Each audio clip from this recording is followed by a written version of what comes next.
Bonjour, je m'appelle Rika Komurata. Merci d'avoir visité l'atelier musical du village, volume 42. Aujourd'hui, je vais utiliser l'étude de Chopin, opus 25 numéro 3, pour chercher des endroits qui me paraissent difficiles et parler de la manière de travailler le problème qu'il présente pour en trouver la solution. Commençons tout de suite.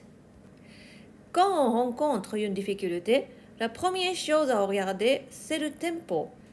À force de travailler, il peut arriver qu'on finisse par jouer plus vite que nécessaire et qu'on se suicide soi-même. Il arrive souvent que le tempo métronomique donné par Chopin soit un peu trop rapide pour nos pianos modernes. Une des raisons est que le piano de l'époque était plus léger, avec moins d'enforcement que nos pianos modernes. Cette pièce est notée noir égale 120. Essayons donc chez vous. Je pense que la plupart d'entre vous se dira « Finalement, c'est plus long que je ne pensais ». En tout cas, c'était mon cas. On comprend alors que la vitesse n'est pas le point essentiel de cette étude.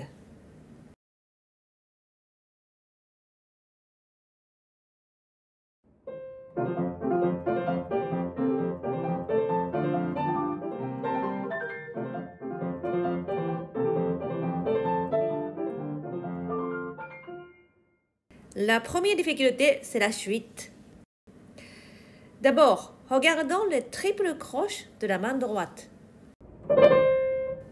Il faut les jouer avec le doigté 3-2.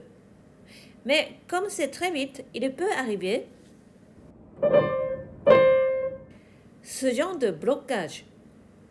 J'ai recherché un travail qui puisse entraîner le troisième doigt à bouger agilement très vite 2 fois. La clé est dans une décontraction très rapide du doigt après la première attaque. Donc, dans ce but, j'ai travaillé, par exemple,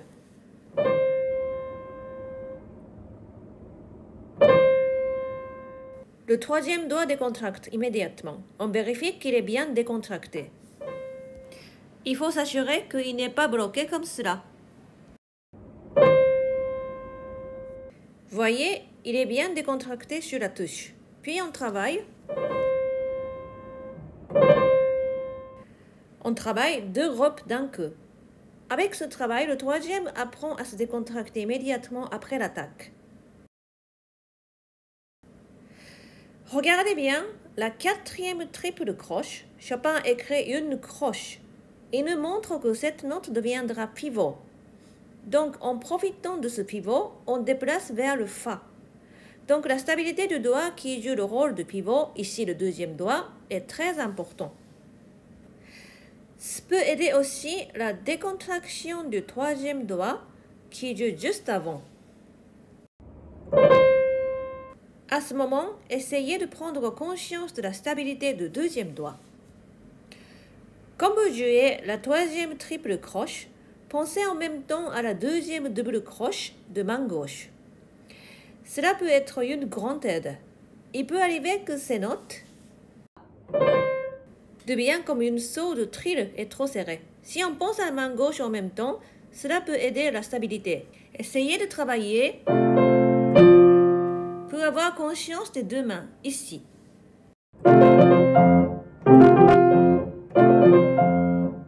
C'est important de sentir la musique avec les 2 mains ensemble.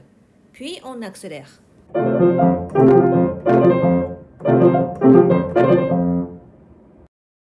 La prochaine difficulté se trouve à la fin à partir de la 68e mesure, ici. Comme on voit sur la partition, on a besoin ici de 2 étages. Le premier est les triples croches. Le deuxième, ce sont les sauts d'octave du Do. Musicalement, on a clairement besoin de 2 étages. Mais l'ajout d'une deuxième note sur les triples croches rend les choses très difficiles.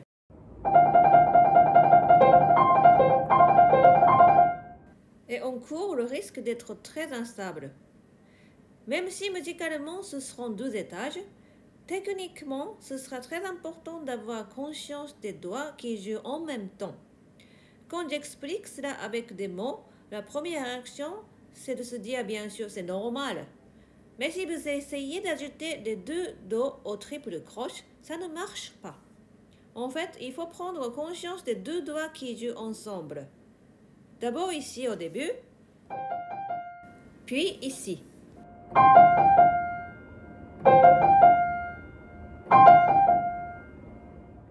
Quand on pense comme cela, on comprend tout de suite le travail nécessaire. On s'arrête sur la note qui précède, on vérifie que les deux doigts sont actifs et puis on joue.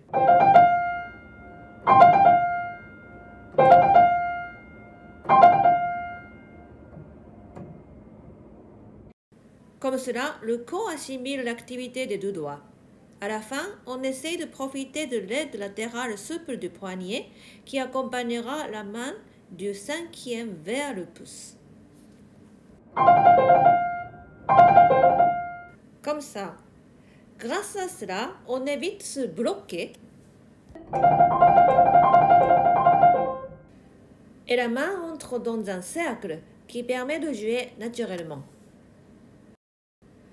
Encore un endroit qui peut sembler difficile à jouer pour certaines personnes à partir de la 60e mesure. Ici à la main gauche, il y a beaucoup de déplacements avec de grands intervalles. Bizarrement, c'est souvent la main droite qui commence à rater. Si vous commencez à rater comme cela, c'est que vous faites trop de déplacements aux deux mains. Quand on regarde la main droite, le coude peut rester très stable.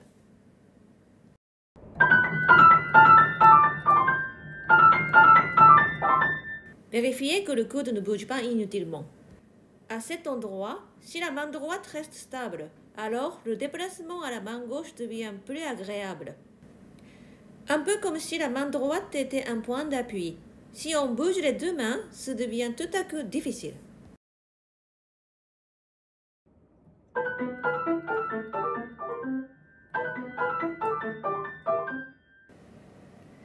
Aujourd'hui, on a regardé comment travailler les endroits difficiles. Dans le premier passage avec les triples croches, vous pouvez aussi trouver des idées pour jouer les trilles. Prendre conscience des doigts qui jouent ensemble est également très important. Au piano, on a besoin de gérer la polyphonie. Donc même si une ligne est complètement horizontale, comme ça, et une autre fait ce genre de mouvement, techniquement, il faut aussi prendre conscience de la rencontre des doigts, donc finalement aussi du vertical. C'était un exemple pour montrer qu'il ne faut pas toujours mélanger l'envie musicale et les besoins techniques appropriés pour réaliser cette envie. J'espère qu'aujourd'hui, vous aurez pu récupérer quelques idées qui aideront votre travail.